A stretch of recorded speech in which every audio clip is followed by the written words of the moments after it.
And right now, we are going in. On the play, it's going to be Omega Esports. Todak answering back. First ban by Omega. It's going to be the Natalia. Well, definitely we talked a little bit about the Natalia being a really great assassin to just get around to pick off any sort of member that he can, and it's so pesky to deal against that, so you definitely want that being removed from the map. And with that being said, you won't be even seeing those sort of the tank Natalia cheese coming out your way. Oh yeah, I think that the fact that it's the Natalia first that they ban out is they're afraid of the flexibility. Again, you mentioned the tank Natalia, but we haven't gotten into what we would like to call the support Natalia or the roaming Natalia. That's right, and that is equally as vicious as well. But Esmeralda is definitely that sort of a pick that has been very prominent even in your normal rank plays when you queue in towards the Land of Dawn. So Esmeralda having this big fat shield, and you can just easily dive in with the Falling Star Moon, so you definitely don't want to be having that sort of problem in towards the mid to late game phase. You already mentioned it, man. This hero, we've had her for a while now, and there was a time wherein people would play Hylos just to neutralize her. You know, the confirmed stun really helps in stopping the Purifier, at least mitigating that effect. But until today, she's just a menace. Looking at Omega Esports, they go ahead and ban out the Matilda. Have you seen your fair share of Matilda? We've seen a couple of all these sort of games, and I definitely think that she can definitely get around the map pretty well as well. And in terms of team fight, she sets it up pretty perfectly in a sort of sense. But it does take quite an effort to be executing in a great perfection. But when she gets into towards a really good position to just put you off, it's going to be ultra dangerous for any teams to be facing off against. So having Matilda off is definitely going to be pretty much a safe way to go. So now, Todak's turn to ban. They still have 2 more to go as they're taking their sweet time. And it seems like they will be taking out the Yuzong. Ooh, Yuzong here. This is a Curtizi special. And I do think what these two teams, correct me if I'm wrong, Contra, I don't know if you agree with me, but what they're doing is they're just covering their bases. They're not attacking any strategy or any player specifically. This is just good heroes that they're taking out. Exactly, and I definitely think that some of them are really, really strong. They could definitely sustain all by themselves. And speaking of which, we also have Brody being removed from play. Oh. I definitely think this is necessary. It's so annoying to deal against Brody, and the range is absolutely nuts. It gets so frustrating if he is ahead, and if he's behind, he just waits it out and he gets back at you in towards the late game phase. Yep. So I definitely think this is definitely a smart move coming from Omega. Yeah, it's a hero that just breaks the rules of traditional MOBA, right? Like a marksman of this caliber should have a weak early game, but Brody has no such thing.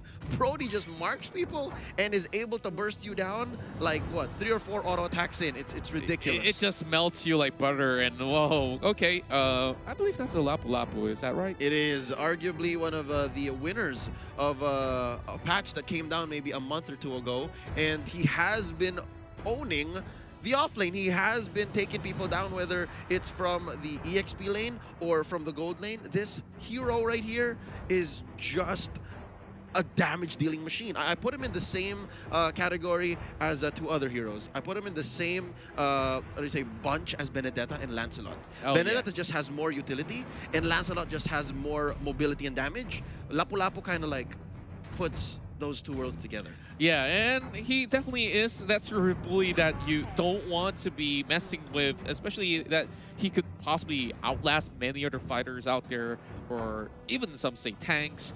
Now, we do have a very first pick coming in for Omega Esports, and that's going to be the Jawhead being picked up here. All right, you know what? I like this Jawhead, given that, yes, it's an okay tank these days, maybe only second to a Kai, but Jawhead here is going to be key to exploiting one of those weaknesses or those keys to victory for any team facing off against Todak. That's right. It's choking out Chiku's buffs. Oh, yeah. That's definitely going to be really much of a big concern, especially if he can actually get those ejectors off on the right target. Oh, boy. Definitely, Todak will be running for their life. But Moontier is looking for pickoffs as he does secure a Selena on hand. And, well, we do have the Khalid. That's going to be possibly on Stu in the XP lane, but could also be a flex for tank. I do like me some Kali tank. That quicksand guard is, for the lack of a better term, broken. Yeah. Besides CC, he can just stand there and peel. That's right. Like he could just peel, and as well as you know, taking some hits and still be pretty much okay. He could just use his ult to, you know, dash away with that sand wave, you know? Yeah. The Rampaging Sandstorm is both an engagement tool and a disengagement tool, and the fact that it's AoE stun is just beyond me. Now we're waiting for 2 more picks here from Omega Esports, and Contra, did you notice the Benedetta was not banned at all? So Benedetta is opened up, going over, I believe, in the XP lane for Curtizi, and Hajizi gets the Yusun Shin, which, by the way, does not expose. It's not an all-in choice. It can be good at any point in the game, given that you have the ultimate that opens up the map. That's right, and I really do think that with Curtizi here having that Benedetta as well, this is definitely going to be a really good sort of way for them to actually get in and out of the fight as well. So I would really wonder on how that lane going to be played out in that sort of sense. Is it going to be that Khalid versus this Benedetta that will possibly be holding in towards the early game? And with that, do you actually favor the Benedetta or perhaps the Khalid? That's the thing, is the Khalid can go for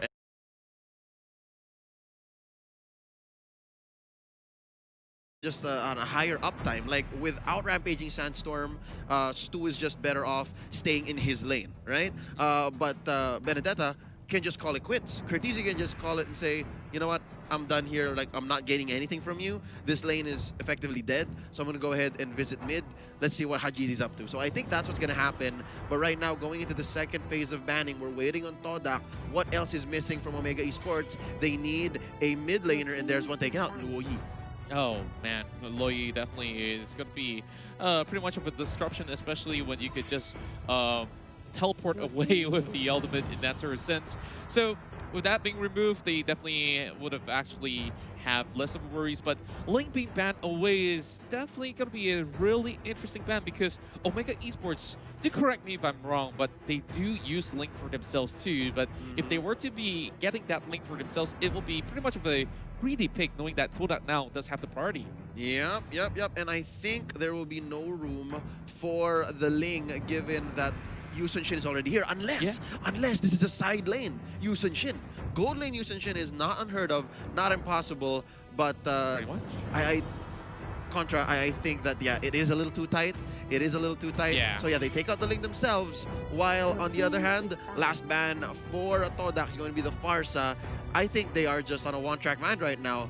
Yelly Haze, you're not going to get any of these good mid-heroes. Yeah, I definitely think that Farsa is a very safe way to go for Todak. They have already have a very clear mind of what they want. They want to force them in towards the corner or just going for the pickups. You can see every single one of the heroes that Todak has picked right here is capable of a very easy dive. So they can all move in together, have that sort of mobility to just get back out as well.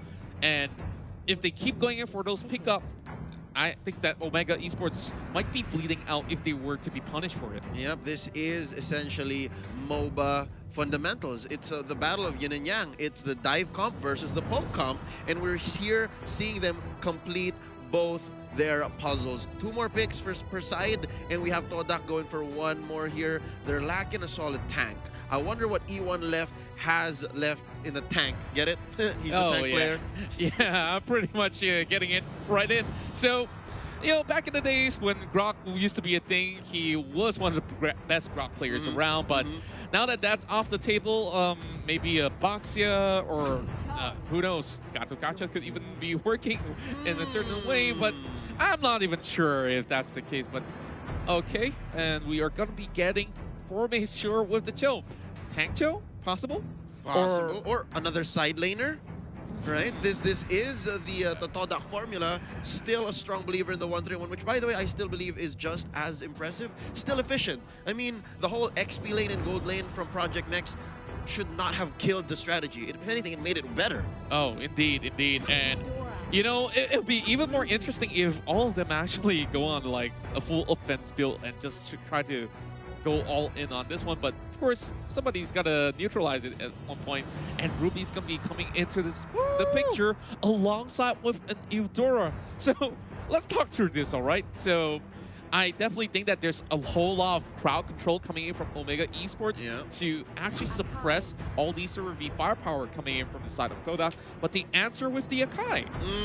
Ladies and gentlemen, I do believe this is the best tank in the game right now, given how outplays are all the more possible. You have a solid body, and the damage output, it's not nothing. So yeah, this is going to be Tank Akai, 2 side laners in Cho and Khalid for Todak. While Omega Esports, you did mention they have a solid amount of CC, and I do understand it's more of just targeted CC. It's single point and click precision CC coming in from Omega Esports, and now, ladies and gentlemen, it's just a matter of time. We're loading into the land of Dawn. Omega Esports versus Todak, the Philippines versus Malaysia. Again, Contra, this is going to set the pace for the rest of M2, not just the group stages, but even into the playoffs. Because 2 games, I mean 2 series per day, we're basically halfway through the first. That's right, and now, of course, have a glimpse to your favorite players on deck.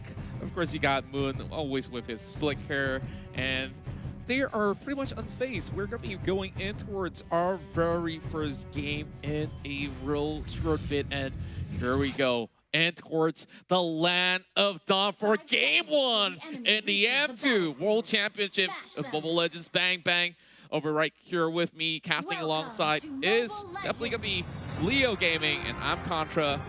And we will not forget to thank Singtel, our partners in esports, to unlock lag-free and ultra-fast gaming experience with Singapore's fastest 5G network. Keep calling and get the edge you need on your road to Mystic and Mlbb with Singtel. Oh, look at this. Heat starting it up strong. Again, this is going to be key. You got to bother Chiku. You got to take away these purples, these oranges, and the Serpent still alive. Maybe a third of health left. Heath is just working his mask. He's saying, you know what, this is a non-starter. Could not get it.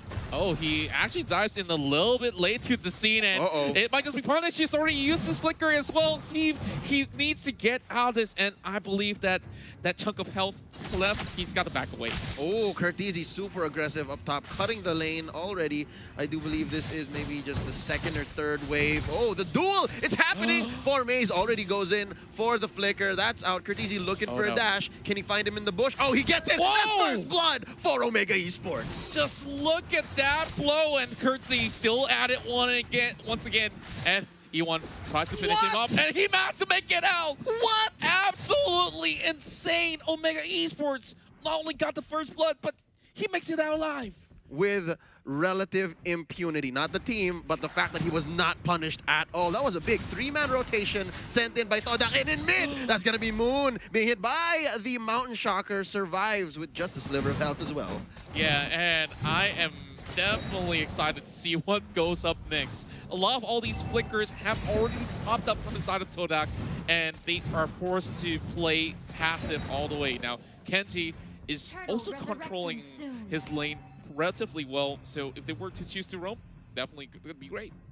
Now, looking at this, we got it all wrong during the draft, I must admit. It's actually the Ruby and the Khalid, and then the Benedetta and the Cho facing off. Now, Heath just checking the bush, seeing who wants in. E1 goes for the bite, now starting this very first turtle. Again, we talked about this in the pre-game discussion. Counters and timers are just way up. That's the first turtle going over to Omega. Yeah, and Omega Esports, like we said, really put the pedal to the metal on this one as they managed to really rake in on the goal. They're already 1K ahead, and Heath forces E1 to back away. He has to find a different angle to perhaps give a little bit of support heading down towards the bottom side, but Yelly Haze to be having some danger right here. Ooh, there's a Mountain Shocker alongside the ejector. Oh, they're going to go for the neck, and Moon goes down. E1 survives. Not much he could do to help out his mid laner, and now Chiku. BMI out, goes for the duel. That's going to be the blazing duet. Oh, it's not a duel if it's a 2v1, and he's out. Yeah, he knows he's got no business there being a 2v1, and all he can do is just get as much of those creeps as possible. And now Kenji possibly will be just, you know, doing what he can just to sustain, and Stu will just be quite an annoyance to deal with. Yeah, Contra, let me make a quick prediction here and let's say a call. Hold up before that. Nice ejector, 3-man rotation. Not much Stu could have done. I was going to say, if that didn't happen and these two side laners here, top and bottom, just continue doing what they did, it would be a slow crawl win for Omega. It's because they're winning these side lanes, right? But then Heath comes in with the massive rotation. Indeed, and you just see that Todak just haven't seemed to find a way to respond to this at all. This is not what they're used to in the early game, and it's really costing them a lot. Now, you can see 3-0, but all they have to do is just to hold on and eventually look for that mid-game fight. But Wave Dragon in towards the mid side. As you can see, Moon dies in as well. Yeah, Lee Hayes gets caught out, and it's gonna be Eve. They'll be forcing the flicker out of 4 maze, and he finally pops that away. Nice Hurricane Dance to save himself, Heath, and Hajizi. There's not enough damage between the both of them, so even E1 gets away, even Moon survives. Now, real quick, big fight in the river. There's a rampaging sandstorm. Stu gets one. Down goes Hajizi. The machine needs some maintenance. Oh, man. Speaking of the machine here, he's going to be flipping Moon over like a burger patty, and man, he definitely doesn't want any of that sort of pressure going on. He's going to be backing away, but fixing back down and towards the bottom side of the map, we do see Kenji just enjoying his time over on the bottom side after getting that one pick off. And of course, that might just happen again to that Khalid if he's not careful enough. But over the Kenji side, the 1v1 is commencing. I love it. How top lane here is all about just the mechanically skilled heroes. It's just, yeah, the Shunpos and just the dashes on the Cho versus the parries coming in from Cortese, and the dashes is infinite, right? But right now, look at this. Kenji, with the help of Hajizi, of course, off camera. That's going to be the Mount Sharker checking him out. Ooh, trap set in. Quick take on the turtle first for a good fight. Here we go, charging it up. Let's see what happens. Blazing Duet out.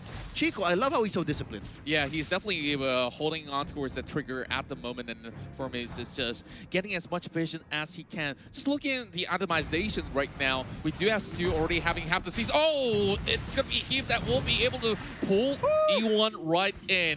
And that is definitely quite a worrisome affair. But, well, we do have the Demon Hunter Sword out as well for the side of Chiku, so that's going to be great. Yep, but right now there's a top lane fight here extending into the river. E1 just hops out. 1,000-pounder to save himself. Oh, there's a flicker and an arrow for good measure by Moon, saving his teammate, and that's going to be another failed engage. Okay, so the first 5 minutes were relatively action-packed, and I think these two teams now respect each other a little more. Now May's looking for an engagement, and he backs out. Arrow finds no target. Blazing Duet by Chiku, going 1v1 against Kenji. Yeah, I don't think Kenji should pick this fight. He'd get kited. Yeah, definitely he has already had a lot of his HP down, but he gets back up, quickly regens, and all the way back in. Stu is going to be engaging right here with the Sandstorm, and this 1v1 is not looking in favor of the side of Kenji. He opts out with the flicker. That's going to be a fight that he does not want to pick up. And, ooh, Maze already picking up the Blade of Despair. He means business as he takes these smaller creep camps up top. But now, that is a Hurricane Dance that E1 regrets. And there's an ejector on the Chiku. The first death for the jungle player for Todak. And there's some revenge on the Yelly Haze. But Hajizi gets the third one. Will there be a fourth? No, it's going to be a trade instead. Heath is still alive. How did he survive? I don't understand. They went in 1 by 1 and easily give up the mid lane tower. And Omega Esports just got so many freebies going their way. They're definitely enjoying what they can possibly take at the moment. Not a single turtle missed, and now they're going to take their third after that quick rotation and conversion in mid after what I believe was a 3-for-1. Yeah, and I definitely think it's not even worth it for them to really dive in towards the side of Eve. Like, what do you actually get by just shutting down a jaw hit? Absolutely nothing. And now E1 getting caught out again, and you can just see Heath is just in every single one of these team fights. And already Mr. Fundamentals, as some folks would like to call him, sitting at 1-0-5. And here's the thing, Contra, do note, he is playing with Pull Yourself Together, so you kill him, he comes back all the sooner. He doesn't care. That's right, Leo. Like, all you have to focus on is all these certain hyper carries coming out online. And oh, one more injector all the way to the back. They cast the Selena, and Moon is out of it. Picture right now. Omega 8-3. Wow, Moon was just thinking like about what he's gonna have for lunch, and he's like, hold up, there's 3 members of Omega on me.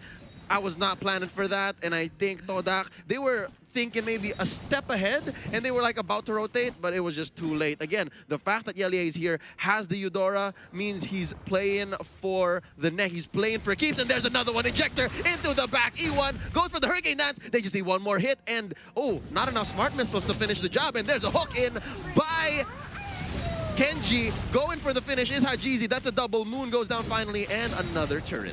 Well, what can I say? It's just a straight-up stomp right now where you could just see Heave outright bullying this Akai. Every single time he sees that panda's gonna go extinct, and seems like there's gonna be another one biting the dust. And once more, E1 goes down. Ooh, Stu tried to help. I see that. Stu tried to help. Goes in with the Rampaging Sandstorm. I'll stun him. Let's see what happens. Oh, it's not enough. He survives. He goes back in. And I think Quick Sand Guard would have been a little too dangerous, given that Yelly Haze was there as well. Could have gone for the stun, stop the shenanigans. And right now, the map is looking mad blue, Contra. It's looking mad blue. And Omega Esports, this is what they're good at. Again, they know the steps between A, B, and C. You take them to like maybe J and K, things get a little shady, but it's not gonna happen because they get another one. Stu goes down in mid. Kenji gets caught out. Oh, he hooks him in! He hooks him in! They despair! They I'm sorry, I'm losing my words. It's because it's just too crazy. What was that? The flicker and hook? The flicker and hook? Wow! We gotta catch a replay if we can, because that was absolute beauty. I'm lost for words, but you know what? Go ahead, take the Lord. I think Todak is pretty much done for now. That was ridiculous. That was, what, 3 people underneath the turret. He goes for the hook, flickers away, feeds Chico and the rest into the rest of Omega Esports. That's the wrong team, but you know what I'm saying? Like these stickers, okay. Yeah, they're in other groups, but wow, Omega Esports sitting at 14-3. That's right, and maybe they're sending signals to say, hey, Alter Ego, are you watching this? Like, we're coming after you next. Evos SG, check it out. Oh yeah, and the list goes on. I wonder how many more stickers do we see, because early on we saw Moon pop up that M1 sticker, but yep, this Hurricane Down's gonna be setting up, and they might just actually get Heath right across, but he is in safety. Stu gets caught out instead, and Curtizi looking for blood, hunting for Chiku as well as Moon. He's already inside of the enemy space. What? And he doesn't care. Drop that missile arrow as much as you may. I will take out your inhibitor turret on the top lane. He caught it with much gusto. He's like, I'll take it. Don't give it to Hajizi. I'll take it. Now Chico running for his life in his own base. This is not a good spot to be if you are Todak. And it looks like they're just focusing on the base right now. Ladies and gentlemen, it's just 11 minutes and 15 seconds in. Mid lane gonna be as well. The next target, another ejector onto E1. And ladies and gentlemen, it's just a matter of time. That's gonna be game 1 going over to Omega Esports. And now the Philippines will top